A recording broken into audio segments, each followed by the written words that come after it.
Haya, anayefuatia. Mimi kwa majina naitwa Gati Chacha Magabe. Nina changamoto ambayo nilipigwa risasi mwaka 2014. Nilikuwa mtoto, nilipigiwa maeneo ya kule juu karibu na mgodi, nilikuwa nachunga. Askari walipokuwa ilitokea vurugu, askari na raia, nilipopigwa risasi nikachukuliwa, nikaletwa hapa kituoni, wakachukua PF3 wakanipeleka Tarime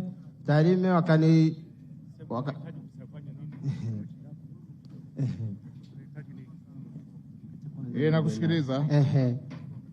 Nilipofika pale wakanipeleka Msoma, nilipoenda pale nikatibiwa na mgodi. Ngoja sasa niongee kwa sababu naongea na mkubwa, acha niongee na mkubwa. Nilipofika pale nakulinda, endelea kuongea. Nilipofika pale Msoma, ukweli mimi na ushukuru mgodi ulinitibu. Baada ya kunitibu, nilivorudi wanipe fidia, kuna kafidia walitaka kunipa hapa, kabarua ninako hapa. Kafidia kale kalikuwa kama milioni 15. Lakini wakati ule mimi nilikuwa mdogo, nilikuwa nasimamiwa na ndugu zangu. Ndugu zangu walikukataa kale kafidia. Baada ya kukataa kale kafidia, tuliondoka mahali pale na afya yangu ikawa mbaya tena, nikarudi pale mahusiano. Wakanichukua wakanipeleka pale Bugando nitibiwa, kakuta foleni ilikuwa kubwa, wakanipeleka pale Saramani nikafanyia operation nyingine. Kuanzia hapo mheshimiwa, baada ya kurudi sasa nikaja nikawaambia bana, naombeni sasa fidia hii mnaonipa hii ni ndogo, maana ile walikuwa wameleta nisomeshwe, yani wanipeleke Vieta, na kwa wakati huo nilikuwa na jeraha bado halijapona, kusoma ilikuwa haiwezekani. Ilikuwa mgodi gani? Ilikuwa mgodi gani? Huu hapa kwetu. Hapa North Mara?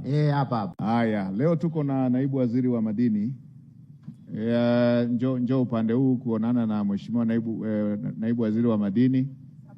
Atawakabidhi watu wa madini, wawaitishe watu wa mgodi wakulipe hiyo fidia, ijadilini upya ikisaidiana na mkuu wa wilaya. Asante mheshimiwa waziri mkuu.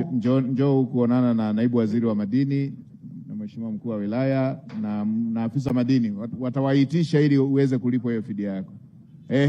Mimi ni mwenyekiti wa wachimbaji wadogo madini wa wilaya ya Tarime, anaitwa David Muroni. Hoja yangu ya msingi, bariki sisi kama wananchi wa Nyamongo, Nyamichere na Genkuru tuko ndani ya mita 200 kwenye eneo la mgodi.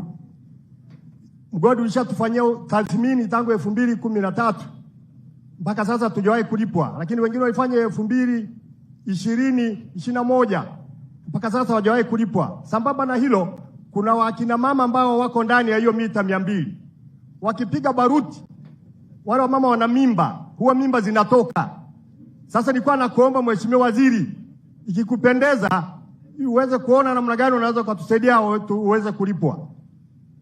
Sambamba na hilo, sisi ni ndani ya wale watu wenye tuliofanya tathmini upande wa barabara ya Tarime Serengeti ambayo iko Tarime. Tulipeleka kesi mahakamani, lakini baadaye tukafanya maridhiano. Maridhiano yaliisha 2023. Wakasema watatulipa ili waweze kupanua ile barabara. Mpaka sasa hawajatulipa na tufanye maendeleo yote yale.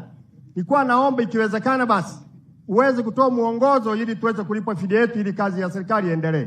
Asante sana. Haya, asante. Sasa niombe nitoe muongozo kwako kwa sababu kuna kipengele cha barabara. Njoo upande huu kuonane na mheshimiwa naibu waziri wa ujenzi. Hilo jambo la fidia atachukua na mawasiliano yako kwa ajili ya mrejesho kwa niaba ya wenzako, na meneja wa TANROADS na yeye asogee huku. Lakini kwa sababu ya muda, dakika chache zijazo tutasimama kwa ajili ya heshima ya bendera ya taifa na bendera ya Afrika Mashariki. Sasa kabla hatujafanya hivyo, ni waombe hawa wafuatao waje upande wa kushoto huku wakubaliane na mheshimiwa naibu waziri wa ardhi na timu yake ya watu wa ardhi.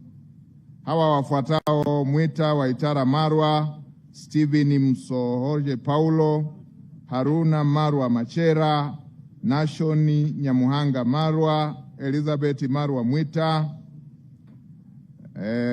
Boke Bwana Matinde Wetahe, Mary Chacha, Serenya Mchama, Juma Marwa Wambura, Obadia Joel Sungura, Marco Mwita Marwa, Kennedy Matiba, Petro Israel Petro, Nyamuhanga Wambura, Mungure Chacha Marwa, Sisinga Mito Chacha, Elias Marwa, Masero Iroga Peter, Mwita, Daniel Ndege Mwita, Pius Nyaboserere. Hawa ndo walioandika hoja za ardhi, na kama kuna mwingine pia ambaye ana hoja ya ardhi, tusogee upande wa kulia.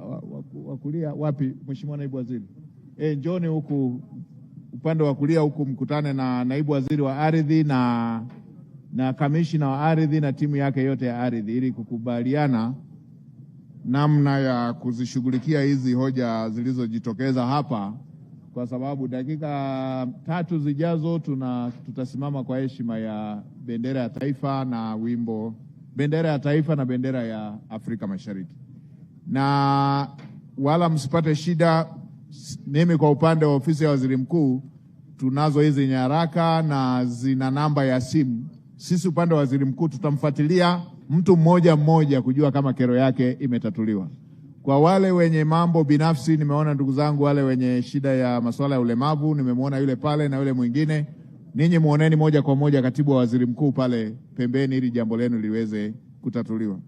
Na wale wenye hoja mchanganyiko pia ambayo imeandikwa, twendeni pale upande wa kulia tuonane na katibu wa Waziri Mkuu ili mambo yenu yaweze kushughulikiwa.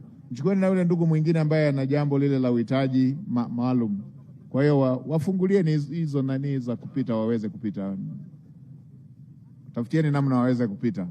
Na yule ndugu yangu pale wapelekeni kwa katibu wa Waziri Mkuu, na wale wenye hoja mchanganyiko wapelekeni kwa katibu wa Waziri Mkuu. Sisi timu yetu itamfuatilia mmoja mmoja, na wale ambao wana bahasha zilizoandikwa fikisheni pale kwa katibu wa Waziri Mkuu. Wengine tuliosalia basi ni waombe mkubali tusimame kwa heshima ya bendera ya taifa pamoja na bendera ya Afrika Mashariki.